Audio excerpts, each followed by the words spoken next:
நீங்க மக்களை தப்பா பேசுனீங்கன்னா இந்த விஜய் வந்து கேள்வி கேட்பான், சும்மா இருக்க மாட்டான். இந்த விஜயும் தமிழ்நாட்டு மக்களும் வேறு வேறு இல்லை. இந்த விஜய் தான் தமிழ்நாட்டு மக்களோட ஒரு உண்மையான ஒரே பிரதிநிதி. இது இன்னைக்கும் சரி, நாளைக்கும் சரி, நாளன்னைக்கும் சரி, இதுதான் நிஜம். மறுபடியும் சொல்றேன், நமக்கும் மக்களுக்கும் இடையே இருக்கிற இந்த பூர்வ ஜென்ம பந்தத்தை, அந்த உறவை ஏதோ இந்த சதிகள் சூழ்ச்சிகள் பண்ணி யாராலையும் எதுவும் கெடுக்கவே முடியாது. கெடுக்க ட்ரை பண்ணீங்க நம்ம ஆட்சிக்கெல்லாம் வரதுக்கு முன்னாடி. என்ன சதிகள், என்ன சூழ்ச்சிகள், என்னென்னலாம் பண்ணி எப்படியெல்லாம் தடுத்துடலான்னு. ஆனால் இப்போ ஆட்சிக்கு வந்த இந்த சாமானிய மக்கள் ஆட்சியை நீங்கள் இந்த எதிர்கட்சியாக இருக்கும் போது ஒன்று யூஸ் பண்ணுவீங்களே, இந்த பழைய டெக்னிக்கு, அதெல்லாம் யூஸ் பண்ணி நம்மளையும் மக்களையும் பிரிச்சலாம்னு நினச்சிங்கன்னா அது ஒரு காலம் நடக்காது. மக்கள்லாம் ரொம்ப தெளிவாயிட்டாங்க சார், ரொம்ப தெளிவாயிட்டாங்க. அதனால ஒரு ஆக்கப்பூர்வமான ஒரு எதிர்கட்சியை செயல்பட்டு மக்கள் மனசை வெல்ல பாருங்க. இந்த கடைசி லாஸ்ட் 1 மந்தா நடந்த ஒரு சில விஷயங்கள் உங்ககிட்ட நான் ஷேர் பண்ணணும்னு ஆசைப்படுறேன்.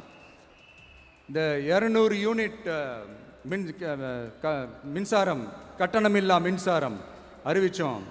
அதில் ஆல்ரெடி இருந்த 100 யூனிட் திமுக கொடுத்தது கிடையாது. மேடம் ஜெயலலிதா மேடம் இருந்தப்போ செஞ்சுட்டு போனது. ஸ்டாலின் சார் பதவி போன அந்த கடுப்புல அறிக்கையா விட்டு தள்ளிக்கிட்டு இருக்கிறாரு. என்ன பண்ணீங்க உங்களுடைய ஆட்சியில்?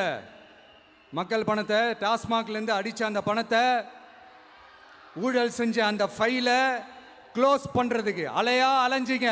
ஆனா இந்த விஜய் மக்களுக்கு தொந்தரவா இருக்கிற அதே டாஸ்மாக க்ளோஸ் பண்ணா. விவசாயிகளோட அந்த கடனை தள்ளுபடி மேக்சிமம் இந்த 1 மந்த்ல என்ன செய்ய முடியுமோ அதை செஞ்சான். நீங்க தான் அந்த நிதி சம்பந்தமா இருக்கிற எல்லா கேட்டையும் லாக் பண்ணி வச்சுட்டு போயிருக்கிறீங்க. அதை சரி செய்ய வேணாமா? அதை ஒழுங்குபடுத்த வேணாமா? அதனால மறுபடியும் சொல்றேன், இந்த விஜய் பொய் சொல்லி ஏமாத்துறதுக்காகலாம் அரசியலுக்கு வரல. உங்க கூடவே நிக்கிறதுக்காக மட்டும்தான் அரசியலுக்கு வந்திருக்கிறேன். அதுல எந்த மாற்று கருத்துமே கிடையாது.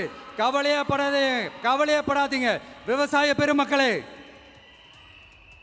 அடுத்து இந்த சட்டம் ஒழுங்கு, அது சரியில்லை இது சரியில்லைன்னு சொல்லி திமுகவும் மற்றும் பலரும் மாறி மாறி கூவுறீங்க. நான் ஒன்று கேட்குறேன், இந்த மாடல் அரசுன்னு சொல்றீங்களே, அதில் என்ன செஞ்சு வச்சுட்டு போயிருக்கீங்க? ஒரு ஊர் விடாம, ஒரு தெரு விடாம போதைப் பொருள் கலாச்சாரம் அப்படியே ஸ்ப்ரெட் ஆகி கொட்டி கிடக்குது. அது அப்பவே இனிஷியல் ஸ்டேஜ் அதை நீங்க கண்ட்ரோல் பண்ணியிருந்தீங்கன்னா இத்தனை பெண்களை இழக்க வேண்டிய ஒரு சூழ்நிலை ஏற்பட்டிருக்குமா? எல்லாத்தையும் பண்ணிட்டு பழிய தூக்கி ஏன் மேல போடுறாங்க? நீங்க என்ன பழி நம்ம மேல போட்டாலும் மக்கள் நிம்மதியா வாழக்கூடிய அந்த செயலை கண்டிப்பா இந்த விஜய் செஞ்சு தான் காட்டுவான். அதுக்காக தான் எஃபிஷியன்டான போலீஸ் ஆஃபீஸர்ஸ் நான் அப்பாயிண்ட் பண்ணியிருக்கிறேன். எஃபிஷியன்டான அந்த போலீஸ் ஆஃபீஸர்ஸ் டீம் நான் அப்பாயிண்ட் பண்ணியிருக்கிறேன்.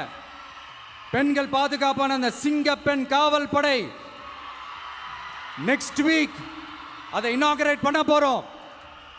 தப்பு செஞ்சவங்களுக்கான தண்டனை, அதுக்கான சார்ஜ் ஷீட் எல்லாமே ரொம்ப ஃபாஸ்டா, ரொம்ப ஸ்பீடா செய்யறதுக்கான அந்த வேலையை செய்ய சொல்லி இருக்கிறோம். கோர்ட்ல கூட தப்பு செஞ்சவங்களுக்கான அந்த கடுமையான தண்டனை வாங்கி கொடுக்கறதுக்கான அந்த வேலையையும் ரொம்ப சீக்கிரமா செய்ய சொல்லி இருக்கிறோம்.